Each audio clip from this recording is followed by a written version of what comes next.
Well, good morning and Merry Christmas. My name is Andrew, and we are so thankful that you are joining us this Christmas morning here at Long Hollow. Let me introduce you to a good friend of mine, Miss Danette. Danette, how are you doing this Christmas morning? I am doing wonderfully, and I'm so glad to be with you on Christmas. Well, I'm so glad you're with us too. So I have Danette with me today because her spiritual gift is sugar related, okay?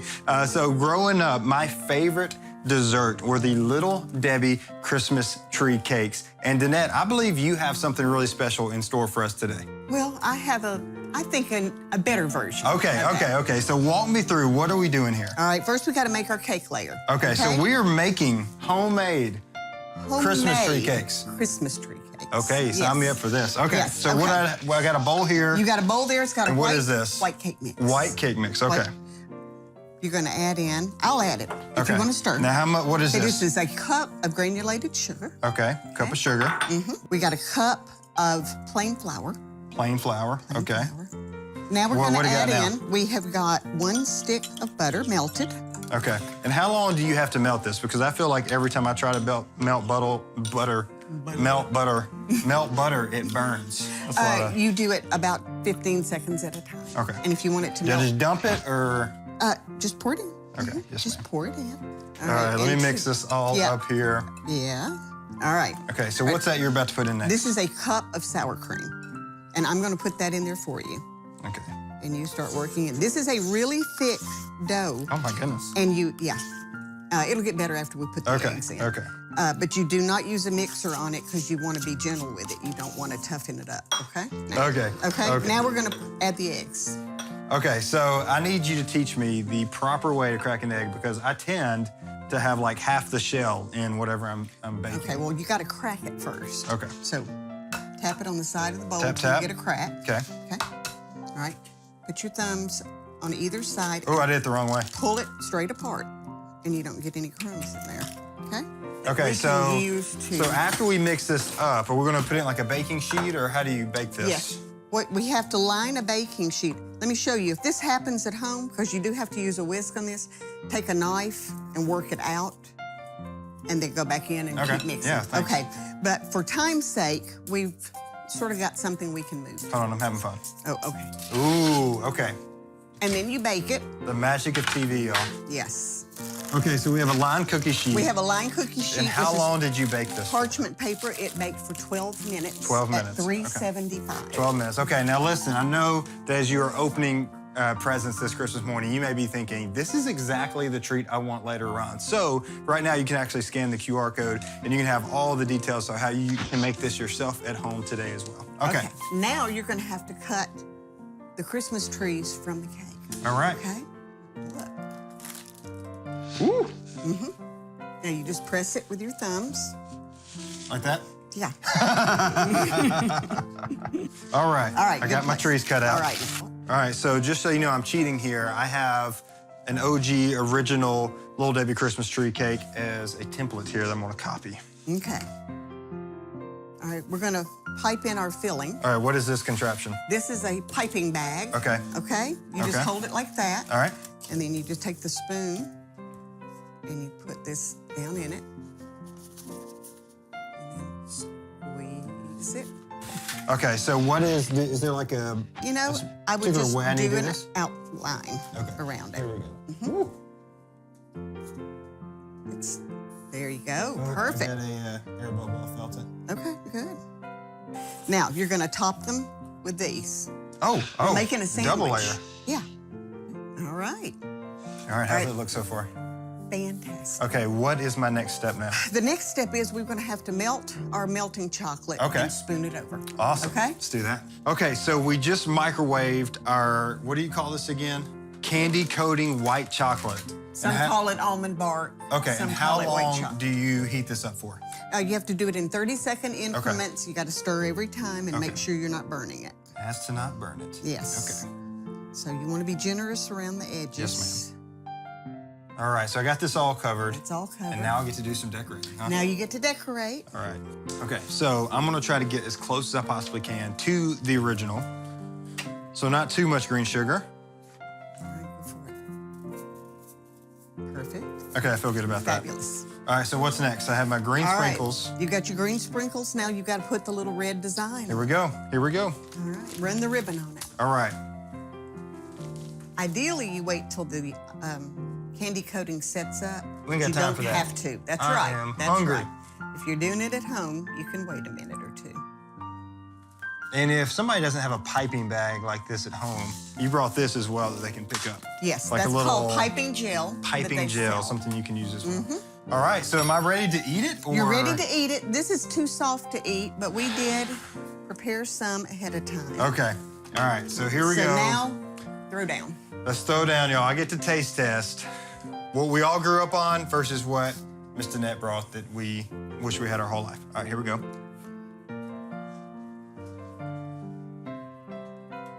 So good. I don't know if I can top that in your head. All right, let's see. No, it's okay. Let's see. Oh. That's amazing. That is absolutely amazing. Good. Excellent. Wow. All right, well, with that, I believe I'm going to finish eating these Christmas trees. Hope you have a great rest of your Christmas morning. Merry Christmas.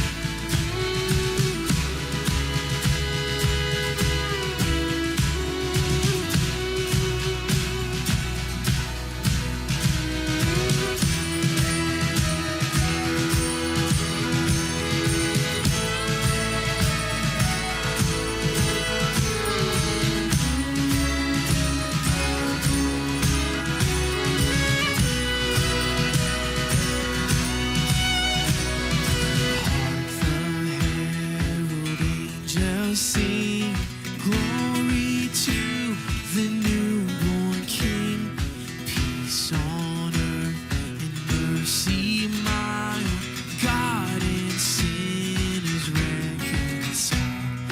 Joyful all ye nations rise, join the triumph of the skies, with angelic hosts proclaim, Christ is born in Bethlehem.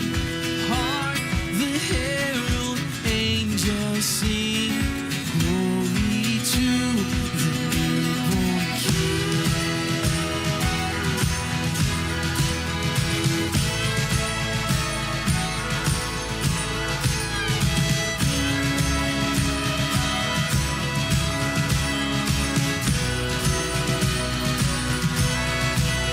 Christ by highest heaven adored, Christ the everlasting Lord. In time, behold him come, offspring of the Virgin's womb.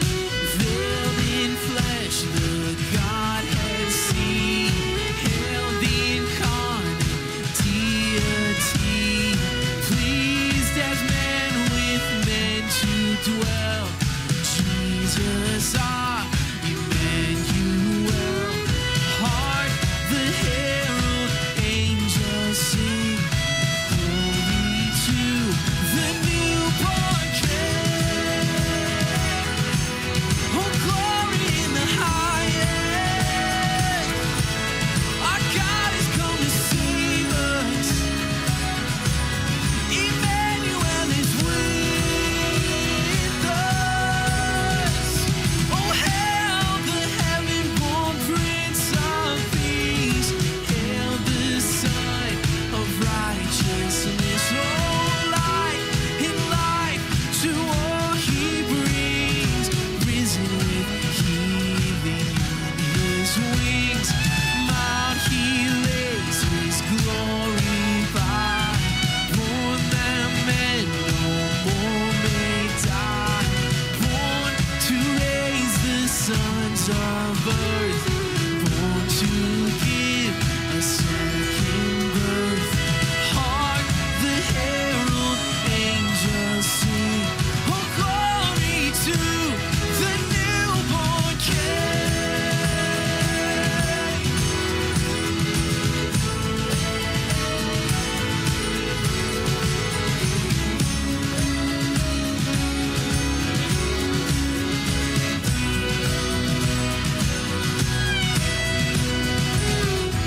Hey, good morning. Merry Christmas to you from our family to yours. And we want to thank you for being with us today as we're going to talk about a few Christmas traditions that we have in our family. And hopefully it'll make you think of some of yours. And then we'll read the Christmas story and really just kind of get prepared for Christmas, the real reason for the season, which is Jesus. So, Candy, you grew up in a family that was very traditional as Yeah. far as traditions go. Yes.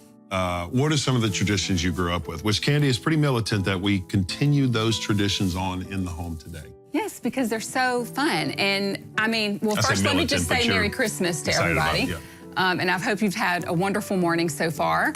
But yeah, I love Christmas. So Christmas was a really special time for me growing up because of all of the traditions that we did. And so I try to carry on as much of those as we can for our boys so that they'll grow up and they'll experience the same thing that we did, you know? So, I mean, for us, you know, one of the main traditions is Uncle George's pumpkin bread. And so it was a family recipe that he always made, and he always sent us home on Christmas Eve with pumpkin bread, a loaf of pumpkin bread. Everybody got one.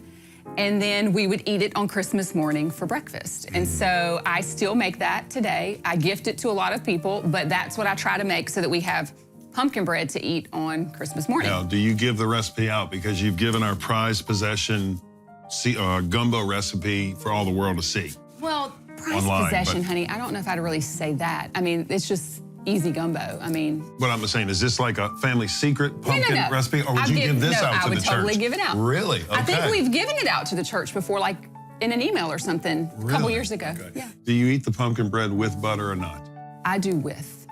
I like butter on a lot of things. Yeah. So with butter, a little slab of butter. Another tradition you like to do when your dad did, and now that he's One of my favorites. Yeah, this is one of her favorites. which Okay, we still so do. my dad always hid a present in the Christmas tree for my mom, and she had to find it. And so she'd look throughout the season, but on Christmas morning, she couldn't take it out. You know, if she hadn't found it yet, she'd find it, or we would find it, because it was like a family thing. But it was always Everybody look for it. normally a piece of jewelry of some sort. Like, he always would pick So her that's out. what he gave her. He would give her jewelry almost every year, and it would be in the tree, and then she would find it and open it. And so I have requested that Robbie carry on this tradition for me. Is And, it real jewelry or just like costume or fake jewelry? It didn't matter. No, it was real. Okay, It was well, I real. wish I would have known that. Yeah, it was real. And, but yeah, so we carried that on. So, you know, I'm sure that the church knows my dad passed away a year and a half ago. And so this will be the second year, you know, without him for Christmas. But I've carried on the tradition for my mom. And so actually my mom has moved back to Louisiana, and I just texted my brother and sister and said, do not forget to hide something in the tree for mom. Because I want, that was very special. That was a special tradition, and it's unique. Not a lot of people do that. I haven't heard a lot of people doing that. And so I think it's great for you just to continue it for me. Yeah, which I do. Yeah, and then we'll continue it for mom. I like my presents under the tree, not like in the tree. Right, right. Yeah, 'cause I like one in the tree. Yeah, now, my tradition growing up was my mom would never allow us to open presents before Christmas morning. I don't know if you're like that or you had a mom like that. So there was no way we could open an early present. However, the loophole was Uncle Johnny And and Aunt Aunt Debbie would come over on Saturday night or Christmas Eve night. Christmas Eve night. And I would, I don't know if I tell you this, but my spiritual gift is gift receiving. I just found that out when I was a kid. And Candy's spiritual gift is gift giving. So it works out perfectly. But when I was a kid, I was just ready to receive those gifts. And I would wait by the door. Now, Johnny and Debbie would get backed up sometimes, so they couldn't get there till late. And I wait by the door. My dad said one day you were so mad one night, they weren't there early, and you were kicking the front door, literally. And I said, how old was old I? were you? Like I was like Yeah. 6 or 7. He said, no, about 12 or 13. So, yeah, probably. But All so that to that's what we say- would do. We would open presents early on Christmas Eve. Now, Candy, on the other hand, has allowed the boys to open Christmas presents on December 1st. Correction. So back on December 1st, you let them open a present because it was an advent It was calendar. their advent calendar. Yeah. So it was like kicking off the Christmas season. And, you know, we didn't really open Christmas presents on Christmas Eve unless they were from aunts or uncles. Like, my parents wouldn't let us open. And I always wanted to open one from my parents on Christmas Eve, and they wouldn't let us. It was, you had to wait till Christmas morning.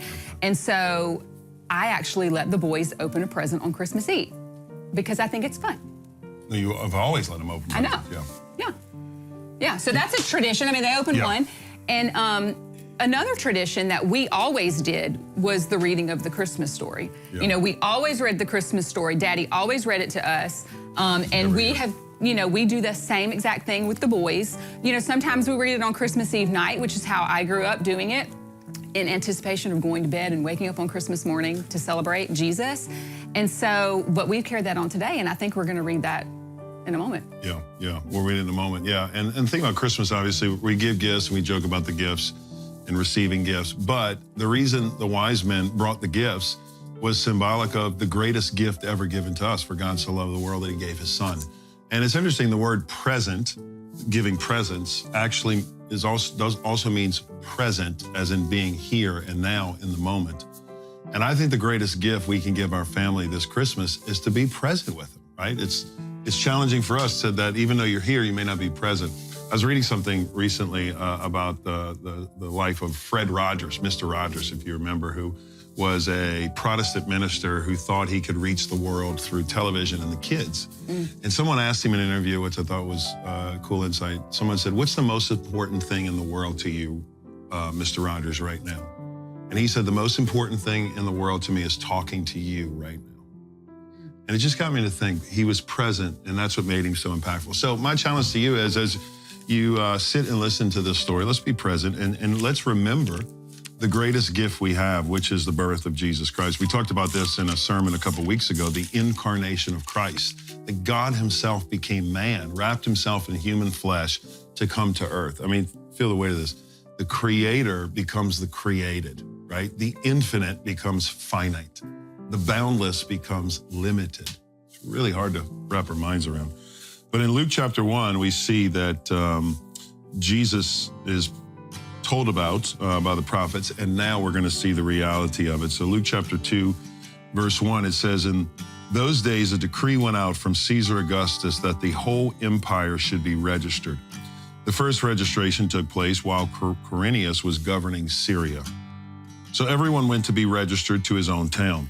And the cool thing about this passage is God is using a pagan leader as a part of his providential plan to bring Joseph and Mary back to his hometown to be registered, which was actually prophesied in the Old Testament, which is really cool how God worked that out. Joseph also went up from the town of Nazareth in Galilee to Judea, to the city of David, which is called Bethlehem, because he was of the house and the family line of David, to be registered along with Mary, who was engaged to him and was pregnant. While they were there, the time came for her to give birth. Then she gave birth to her firstborn son. She wrapped him tightly in cloth and laid him in a manger because there was no guest room available for them. And now just read this next section, which is really neat, that the angel then appears to the shepherds in the field and says, "Do not be afraid, for I proclaim to you good news of great joy that will be for all people. Today in the city of David, a Savior was born to you, who is the Messiah, the Lord."